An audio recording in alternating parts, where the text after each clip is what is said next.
So hello and welcome to the One-to-One Global Online Critical Materials event. Today I'm here with Robert Baylis, Portfolio Manager at EIT InnoEnergy, which is a private equity fund focused on battery materials across the up and the midstream, as well as looking at recycling. So today we're going to be looking at the evolving roles for the upstream and downstream. And so I thought we could start by maybe just looking at, what's going on in the world, the geopolitical situation, the de-globalization of supply chains. How do you see all of these factors impacting the kind of evolving, growing relationships between the upstream and downstream industries? Yeah, thanks, Amy. Good to chat today about this subject. And it's an interesting sort of topic given sort of current geopolitics. But also, I think a lot of economic driven rationale for sort of deglobalization of supply chains in general, a lot of which we've seen, of course, since COVID, and then also the impact of the war in Ukraine, influencing on changes in how materials are sort of traded around the world for various reasons. So I think sort of firstly, as it sort of concerns, critical materials, we see now that Europe and North America are becoming much more active in the downstream on domestic production of, particularly technologies for an energy transition, and those sort of require more and more sort of critical materials that I guess previously were largely going to Asia, particularly China, for processing and then onward added sort of value through the chain to the end product and then exported. So of course there is, I guess, a growth of the downstream industry currently happening in Europe and North America, and that is incentivized largely by government policy, but also cost of ownership of some of these technologies. And as a result, we're seeing parts of the supply chain sort of fall into place to be able to fulfill that demand. And therefore, the demand for primary raw materials is increasing in Europe and North America, faster than we have sort of seen maybe over the last sort of 20 years, as a lot of manufacturing has sort of shifted to Asia, in particular China, and drawn in materials to that country. Mm-hmm. Yeah, absolutely. You started to talk about kind of the new government policies that have been coming up to kind of help regions take action on this. So, how do these government policies or new regulations, I suppose, play into or fit into this this change that you're seeing? Yeah, so I suppose probably the most important of which is the Inflation Reduction Act in the US. So that is, of course, providing large amounts of capital, both in terms of grants, tax breaks, and loans to the industry on the downstream and the midstream, and also for some sort of upstream projects, although fewer on the sort of mining side. And that, of course, is trying to, I suppose, ensure, again, this sort of topic of US energy security, but, this time through the delivery of renewable technologies and energy storage for the country. So, yeah, when sort of the financial incentives are very significant, of course, it's attractive for that value chain to set up in such a country under such requirements with incentives in place. And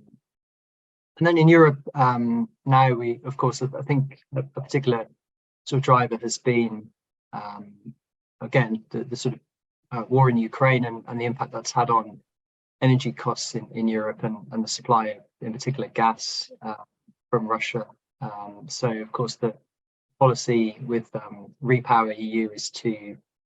move away from from gas, and that of course also aligns with sort of decarbonisation sort of targets, and that means effectively money has been made available for the expansion of renewable energy development in the EU, and of course that has meant that technologies like solar, wind, and then energy storage have sort of become, I guess, more important in the sort of energy mix sort of thinking, and there is money available for such projects. And then I guess two sort of other new sort of bits of regulation that likely will sort of come through are the Net Zero Industry Act and the Critical Raw Materials Act, and both of those aim to expand not just the sort of rollout of renewable technology and energy storage in Europe, but also the production of such technology and the raw materials required for it. So whereas in the US we've seen, I guess, a sort of all encompassing sort of Inflation Reduction Act, in the EU it's sort of split a little bit between different sort of policy targets, and as a result, you know, when those sort of come together, it's expected to over the next sort of year, then you'll have a similar sort of, I guess, sort of fiscal policy environment where, you know, those whole value chains will be incentivized to sort of grow in Europe, like we see in the US. Yeah, absolutely. I thought we could look a little bit now about kind of the emergence of Western OEMs as kind of strategic partners within this kind of evolving story. So, you know, whether it's through investments, offtake agreements, project finance, what kind of role do you see for the OEMs, you know, within this value chain for the batteries? And, you know, what is the allure of these kind of future commodities to this set of investors that maybe, you know, haven't been active in the industry up until this point? Yeah, it's that's been an interesting development over the sort of last 12 to 18 months, really, as it concerns you know, predominantly US OEMs, but also European OEMs as well, into an area that we'd seen more activity from Asia on previously. So we'd seen either, you know, the midstream of the value chain, or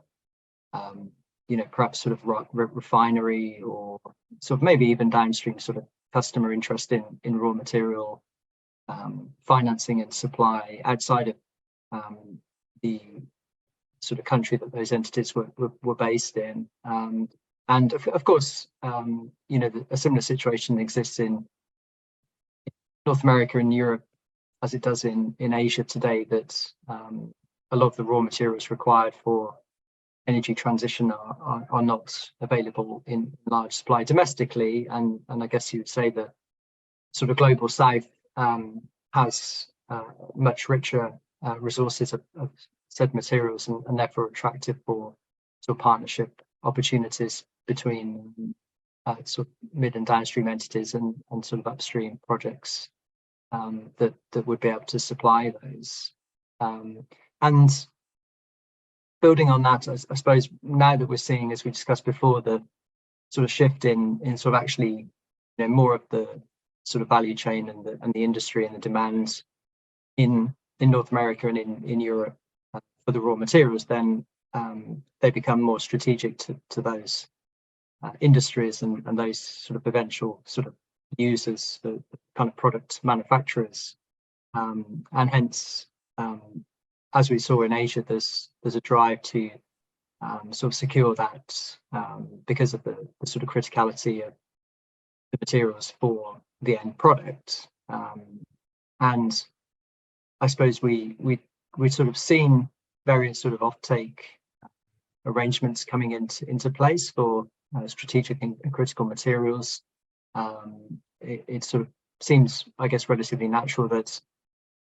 that would sort of eventuate. I guess what we've sort of seen more recently is companies sort of using their sort of balance sheet to invest in upstream raw material supply and projects to catalyze their developments, largely because, I think everyone's aware that there's only an infinite amount of material available from current production, and that you need to sort of bring along new production in order to continue that sort of availability of material with such high demand growth. And we've started to see companies like General Motors, Ford, Stellantis in particular in North America be sort of more active on partnering up with raw material projects, especially on the battery value chain. We've seen a small amount in Europe, but not sort of as extensive, at least it's been sort of relatively publicized. But it's possible that will also come in the future as well. So you've talked a little bit about, we've been talking about the downstream, taking a bigger role in project financing. And we've also been looking at kind of the criticality of these key metals for the energy transition. So is this type of financing, the missing link that the industry has been looking for to kind of fund these new projects and get the supply up to a place where we need it to be? Yeah, I think this is sort of key feature that has sort of really, I guess, sort of dragged on the growth of critical and strategic materials, new sort of supply opportunities and projects. That it's not a well understood mature sector that the sort of typical sort of project finance banks are sort of comfortable with investing in, either through equity or debt, and that means that I guess sort of projects have typically struggled in the past to attract similar sort of financing to maybe sort of precious or base metal or sort of things like iron ore, where the market is a little bit sort of better understood, and sort of markets in terms of a terminal destination or exchange exists that are able to de-risk something like the price for the raw material from. Whereas a lot of critical and strategic raw material projects, typically have a small number of maybe users for the product. It's still a sort of rather nascent market in terms of the size and the value, and so sort of any one project can look quite a significant sort of new sort of components of that, and that raises then questions about the sort of price of the commodity, the destination of it, and reliability of sort of, I guess, the consumption sort of long term, and that's then obviously more difficult for sort of typical financing sources to sort of accommodate and be comfortable with, and so sort of having some strategic partners involved in these projects helps to de-risk that. Either the capital that they're effectively investing to secure the material, therefore sort of offsets the sort of wider sort of project finance requirements, and therefore the sort of commercial entities that would be financing that are more comfortable with the proposition, or it sort of guarantees a market for the product through the sort of offtake that's sort of associated with maybe any investment that's coming from the sort of value chain into those projects as well. So yeah, it's kind of like almost sort of seal of approval, with some sort of financing de-risk elements sort of baked into it. Yeah, absolutely. My last question was really just kind of looking at these investors. So this kind of the downstream investment. Would you say that it's possibly more ESG driven because it's so tied into the energy transition, or is that kind of a separate consideration? That's definitely a component of it. I mean, for sure that when you sort of think about sort of ultimate sort of product manufacturers that you and I would sort of go out and buy things from, you're expecting them to have a supply chain that is also aligned to your sort of requirements as a consumer. So definitely, that sort of ESG is front and center of their sort of focus in terms of the sort of projects. Also, the carbon footprint is increasingly important nowadays, and how that sort of compounds through to the sort of final product footprint. So those two factors, I think, are a big driver of sort of the interest and the appetite for some of these sort of new sort of investors that are sort of have a more sort of strategic requirement for the product of the projects. I guess the other area is around wider sort of incentives and how that sort of fits into the equation. So as we discussed before, with the Inflation Reduction Act and the sort of tax credits for electric vehicle production in the US, for example, that those materials need to come from countries that are sort of free trade partners with the US, or potentially will have some kind of raw material partnership sort of agreement with, and possibly that the sort of EU approach will go somewhat the same direction, and therefore the location of the projects is also important, as it sort of ultimately translates down to incentives and sort of savings for those companies that are sort of investing in them. So that's what we've seen, particularly strong interest from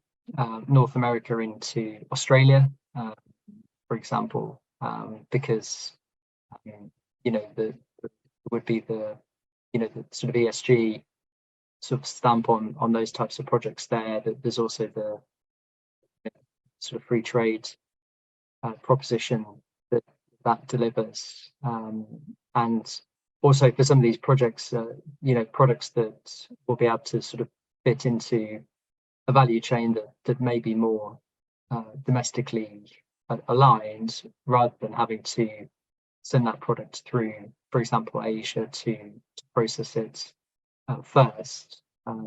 So that those sort of, I guess, maybe sort of four components are probably the key ones: ESG, carbon footprint, sort of incentive driven, and then supply chain sort of fit as well. Okay, great. And I guess lastly, just any final thoughts on kind of the further direction that you see this whole kind of industry and value chain moving? Any, not necessarily predictions, but thoughts on how we'll see this kind of continue to develop? Yeah, I think one part that we've not yet sort of seen from sort of North America, Europe, and probably Japan as the other sort of major